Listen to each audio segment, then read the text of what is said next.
I'm Carol Cohn, and welcome to Purpose 360, the podcast that unlocks the power of purpose to ignite business and social impact. The next series of Purpose 360 episodes were taped in person on site at the One Young World Summit that was held in Montreal this year. For those of you who are not familiar with One Young World, I hope that these conversations will get you very, very excited to follow them online because they are making terrific impact around the globe. At the conference, there were nearly 2,000 Changemakers, and you have to apply to get accepted to this amazing event. And some leaders at the conference say, it's harder to get into this conference than it is to get into Harvard. Wow. The young ambassadors represented 190 countries, and you should think of this like the Olympics for change making. Also in attendance were leaders across the board around the world. Think older individuals like myself who have worked in the field for so many years, helping to make change.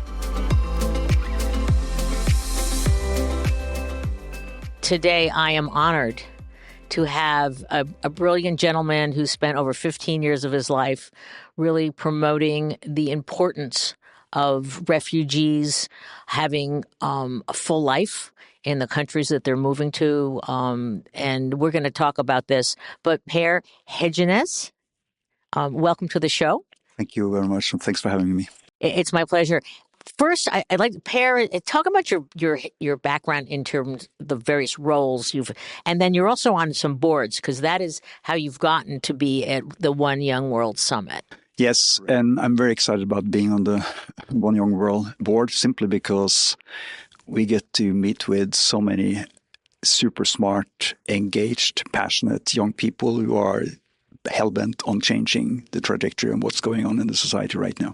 And that sounds like that's very part of your personal ethos and soul. Why is that? Because I see that particularly at the issue of climate change, we are about to destroy this planet, and that's going to have dramatic consequences for the next generations.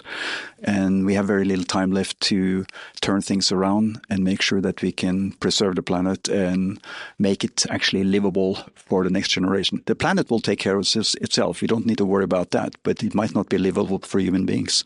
Yes, and I don't think we can all go to Mars either. So we better. These young people are amazing with their ideas and their connection making and their solutions. So let's just talk about your previous role just a bit as you were CEO of the IKEA Foundation. And I know you're very proud of that. And the focus of that then leads into your current passion and commitment. Yeah, actually, I'm proud of the founder of IKEA who decided to take the company, the very successful company IKEA, and give it to a foundation. And make sure that all the profits that comes out of this successful business is either reinvested in the company or used for philanthropy. That's the only way the money can be used. And that means that as long as IKEA is successful, the foundation can continue to spend hundreds of millions of dollars every year on helping people in the global south to a better life. And you said it was 1982 when that structure was created? It was in 1982, yes, and the company was much smaller at that time. Well, smaller, but incredibly successful today. And very much, as I asked you, is there anybody else in the world that's done that? And we have to give a hat tip to Yvon Chouinard and what he's done with Patagonia, which is wonderful. But that's 2024 when he did it. So clearly a company that's also very passionate, very socially focused, and very environmentally oriented and committed. And that's what you see with IKEA as a business as well. I often say that what the IKEA business is doing is more important than what the foundation is doing. But sometimes we can be complementary, and we've seen a couple of good examples of where we have been complementary, the foundation and the company, in driving social change in society. And the foundation had very specific focus I know that we have this term at Carol Cone on Purpose called focus is your friend. And I know that it was very thoughtful. Can you talk about the focus in terms of what you were concentrating on and then some of the impacts you've had? So the focus from the founder was to help improve the lives of children and youth living in the global south. He felt that the Northern Hemisphere could take care of itself and the global south needed help. And he wanted people who have not had or will not have the opportunity to come to IKEA and buy the great products for a great price, that they also benefit from some of the success of the company. So that's why he set up the foundation and made sure that a good part of the profits of the fund of the company would go towards helping people to a better life. So children and youth was the focus. Now, in the early days, we worked a lot with child rights organization, with providing healthcare, providing education to children in the global south. But then at some point, we decided that there might be a way for us to be more impactful in what we do. So we rethought our strategy and basically decided that what we're going to do is we're going to focus on the two biggest threats to children's future in the global south. And we defined those two threats as being climate change on one hand and poverty on the other hand. So the work we do and we did over the last 10 years was really focused on mitigating climate change, which of course needs to happen in the global north because that's where all the carbon emissions are, and that's where we need to change dramatically in order to get where we need to get on the trajectory to net zero. And at the same time, we worked on poverty in the global south, which means working on helping create jobs, building the economy, helping people to a better life. And in everything we did, we tried to look at how can we do this with a dual impact, an economic impact for the people there and environmental impact in terms of what we did. So when we focused on entrepreneurship, for example, entrepreneurship would be in the green space. So we would do waste management, recycling management, which is a huge business opportunity in the global south. We would do regenerative agriculture, because if you want to work on income generation in a continent like Africa, for example, 70% of all the people work in farming, so smallholder farmers. So you need to drive agriculture in a way that is good for nature and good for the individuals. And finally, a lot of the focus we had was on providing access to energy.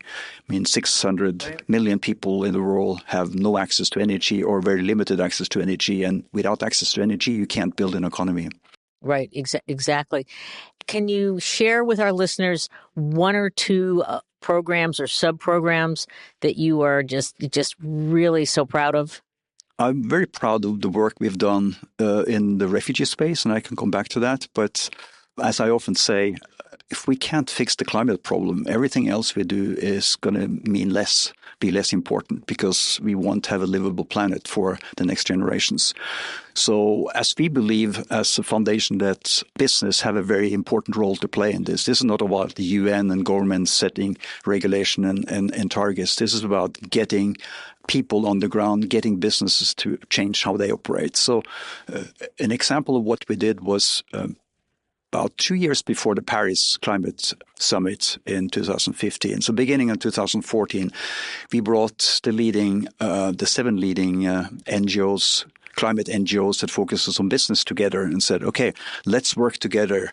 Let's collaborate to find a way to get the best possible result and outcome from the Paris negotiations. And the Paris negotiations, as you know, came out with a very concrete commitment to net zero by 2050.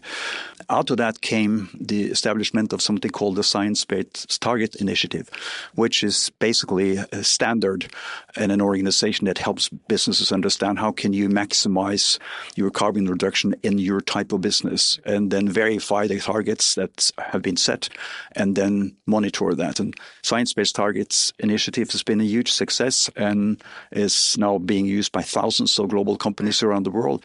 And that had not seen the light of day if it hadn't been for the funding from IKEA Foundation for the first 7 years. And it's wonderful to bring so many powerful groups together, but to get them to collaborate.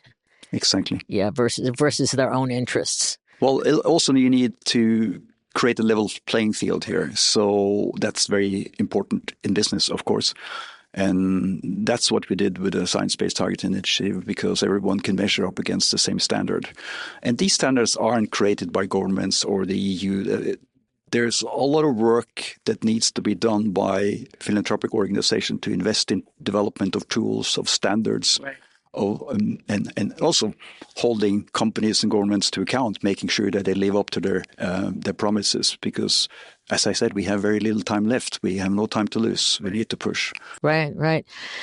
When you're on the board at One Young World, how long have you been on the board? And is there an initiative or two that you can talk about that you're very excited about? I've been on the board for about 3 years, and what really excites me is that this is the largest organization in the world organizing young leaders. 17,000 young leaders have been through this organization. They communicate among themselves, they share ideas, they develop solutions to the problems that we have. And the excitement and the engagement by these young people is very different to what you see in society overall. I think these are unique people in many ways who are working in their local communities and their countries around the world to drive the different developments that are needed to protect the oceans, protect the environment, protect the forests, reduce carbon emissions, ensure that we can actually succeed in what we need to do to get to net zero. That sort of excitement, that sort of enthusiasm, passion is very unusual to see, but we see it here every day. The conference is just full of these people who explain what they do, what their ambitions are. And their ambitions are not to make much more money. The ambition is to make a difference and have the feeling that they make a difference for the world and make a difference for their own community. It's very exciting. We've had actually a number that we've interviewed and we will air for our listeners. Let's talk about one of your favorite topics, and that's refugees and giving them a better life. Where did that passion that you have for refugees come from? And then can you talk about the current situation? Because there's so much migration happening all around the globe for various reasons. So that's a big questions, but let's just start. Like, where did you get the passion for refugees? Like so many things in life, it was a coincidence in the sense that when I started out as CEO of the foundation, I had no clue what I was doing because I had no background and experience in philanthropy, and I was a business person. And the founder of IKEA, I think, was excited about having a business person run the foundation and not somebody else. Also somebody who can understand his very strong focus on values and principles, which underpins everything IKEA does. And it's not the company that puts the values on the wall. It's a company that uses the values every day to underpin their decisions. So I met somebody who worked for the High Commissioner for Refugees, and I got interested in it. And I thought, okay, this is an area where hardly any foundation, this is 15 years ago, engages, but this is a group of people that are struggling to make a living and struggling to make a new start in life. And I thought this might be good for IKEA and IKEA Foundation to engage with, because typical for IKEA is they do this kind of stuff that others don't do. They don't replicate what others do. So I started looking into this, and I started working with the High Commissioner for Refugees, and it became also clear to me that when you see these settings, the largest refugee hosting countries in the world is not in America or in Europe. It's in the Middle East and in sub-Saharan Africa. That's where you find the most refugees in small and middle-income countries. And I saw that they would be placed in camps with no rights to work, no rights to move around, no rights to government services, and basically sit idle and do nothing. And when you know that the average refugee sit in a camp for more than 20 years, you as a business person, I said, this is a total waste. How can we work to get these people engaged, to use their skills, their knowledge, their interest, their work capacity to actually go from being dependent on aid to actually becoming self-reliant and restarting their life? Because the only thing a refugee is actually looking for is not benefits or support. They're looking for a new start in life because they were forced to flee. They didn't flee because they thought life would be better somewhere else. They fled because they couldn't stay where they are because of conflict or increasingly because of climate change and the impact of climate change. Right. And so there have been some successful immigrant settlement programs around the globe. And I'm wondering, have you been engaged with any of those?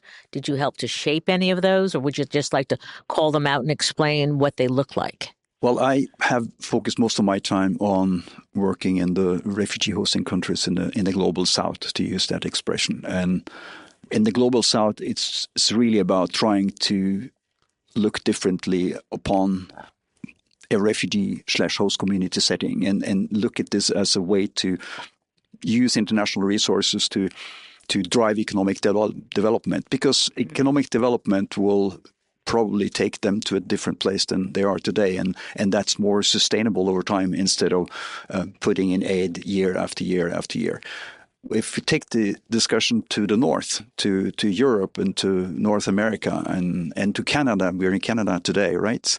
And Canada is probably the best example in the world of successful refugee integration policies.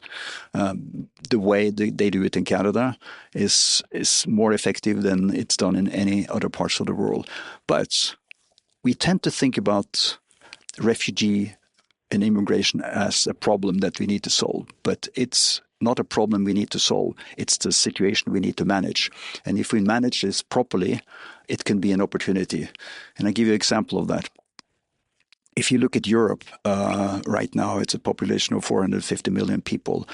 We have a fertility rate that it's probably around 1.5, 1.6. We have an aging population. For us to keep the same workforce level that we have today in 2024, in 2050, we will have to import 60 million people because we're not giving birth to the number of people that are needed to be replaced, the people who retire. So if we would be smarter about how we actually take advantage of the immigrants that are coming to the country, we can integrate them into society and make them productive into society, help them provide value to society. And at the same time, what we do is give them a new start in life, which is the only thing they're looking for, a new start in life because they were forced to flee where they came from. Right. And so why has Canada been so successful? Canada has very strong government policies for how they integrate what we call resettled refugees. These are refugees that didn't come to Canada illegally, but are selected in different parts of the world to come to Canada. Secondly, the uniqueness of the Canadian program is they engage society. Families can come together and adopt the refugee family, which means that not only do the refugees get the financial support to get a new start in Canada, but they get the social support and the social interaction, because there are 3 or 4 families who have committed to actually make this family successful in their new start in the Canadian life. That's brilliant. It's a brilliant system, and it's being increasingly replicated in other parts of the world because it's proven so successful. But think about being inclusive and welcoming and to strangers that don't speak the language and barely have anything, if anything, with them. There's a tendency, as you know, to stigmatize refugees and immigrants or people who come to the country seeking to live off of benefits and, if not, getting into crime. You know, there's probably not much more crime among immigrants than among our own people. It's just, it gets focused like that in the media, and that prevents proper integration because you have this scapegoat mentality. So I think we need to change the narrative around refugees and migrants, and also understand that refugees are, by definition, people who are entitled to protection according to the 1951 Convention. These are people who have been prosecuted in their own countries. Then that's the minority of the people. The majority of the people are immigrants looking for a better economic life. But that's not because they didn't want to stay where they are. That's because they couldn't make a living. And that's where climate change comes in, because climate change has made it very difficult in many parts of the global south to actually farm the land, for example. Droughts have made it impossible to farm the land. Some of that can be mitigated or through climate adaptation. You provide irrigation systems, for example. That requires energy. So that means we need to provide access to energy. So there's a lot we can do to adapt to a weather pattern that's not going to change anytime soon. But at the same time, in many areas, there won't be possible for people to stay, and therefore they move because they're forced to move. Right. I don't know if you've thought about how AI might be applied to the refugee situation in terms of perhaps matching individuals and jobs and regions and communities? AI has a huge potential, of course, like any dramatic change in technology, and it's just a question of how we use it and how we use it purposeful. AI doesn't have a conscience, so we have to give the AI the conscience, right? Right. I don't know. We just had an article published in Fast Company today from my firm, which is about what is the power of purpose in an AI-driven world. And we basically said that people have humanity and AI can give you lots of solutions, but humans will still be part of the equation. We'll have to be. I think when you get old, you don't want to be treated by a robot, right? So as we have an increasingly larger elderly population, we will need a lot of people in the service area. But go back to AI, I think AI has a huge potential to, for example, in the health sectors, provide remote diagnosis for people where they have no access to a doctor overnight. It has maybe potential to assess people living in poverty with no access to finances, and where access to some capital would be what they need to start a new life and to build their own personal wealth. I think there are a lot of opportunities where people living in poverty. It's very expensive to live in poverty, as you know. It's expensive to be poor because everything is more difficult, everything is more expensive, and you don't get off to a start because you don't have access to the capital that we take for granted. So I could think of AI being used in a way that you don't look at creditworthiness only on the basis of your asset, but you look at it in a more sophisticated way. Okay.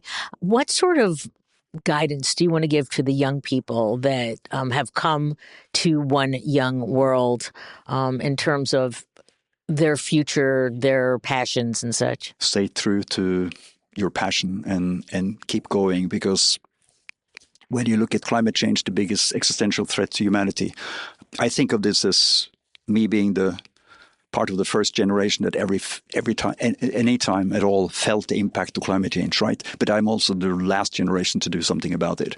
And we are not pushing hard enough in my generation. So we need young people to remind us of that, and not only push us on the political level, on the business level, and make sure that the changes go faster, but also provide their thinking, their creativity, their innovative minds to find new solutions to the problems that we have. Because it's not like we don't have the solutions to climate change. We have most of the tools that we need, but they're always possible to develop new and smarter and more efficient tools. And I see a lot of energy and excitement and enthusiasm and ideas from these young people who come to the One Young World conferences. So it's almost like we need a Shark Tank to have our billionaires and maybe some government people that have funds and that they get exposed to these amazing young minds. True. And philanthropy can play a very important role in this, because philanthropy can do one thing that no other organizations can do. Philanthropy can take risk, can fail, and it has no consequences. So That's right. Philanthropy should be there at the early stage of development of new models, new tools, innovations, then capture the evidence and do the job to make sure that a future investment and a future scaling is less risky than it is at the outset. We can take the risk at the outset, and then others can scale it to a different level. And that's how we basically try to focus at the IKEA Foundation in the 15 years I was there. In terms of any companies, because we have C-suite individuals and senior executives listening into our podcast, in terms of your incredible experience with the IKEA Foundation, as well as your exposure to One Young World delegates, what would you like to say to those leaders? They have money, they have position, but what kind of guidance would you like to give to them? They're not Yvon Chouinard. They're kind of the laggards at this point. What do you think you should tell them? I think it's important to realize that if you're smart about it, you can be a social change maker and profitable at the same time. I think there are companies that have shown that taking a strong social responsibility, especially in the area where they actively engage, such as a company like Unilever, for example, and Paul Polman when he was the CEO there. You demonstrated that you can make money for the shareholders at the same time, do the right thing, and you can be a driver and a leader in climate change as well as circular economy, all the things that companies need to think about in order to get to the net zero target that they need to. And if I look at IKEA has been doing a leadership role in some of the different areas year after year, partly because they think it's good for business and partly because it's in their values and in their structure to actually think like that. It's just the way they think about the world and think about themselves and their own role in society. And if more companies will do that, I think they will be equally successful simply because young people today, who are the future customers, it matters to them who makes the products that they are consuming. It matters to them who makes the food that they're consuming, more than it did maybe for the previous generation. And companies will not be successful and competitive in the future unless they also pay attention to that side.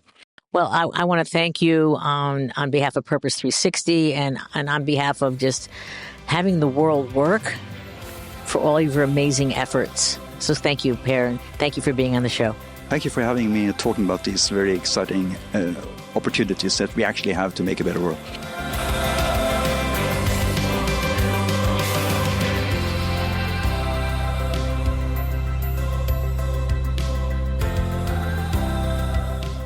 This podcast was brought to you by some amazing people, and I'd love to thank them.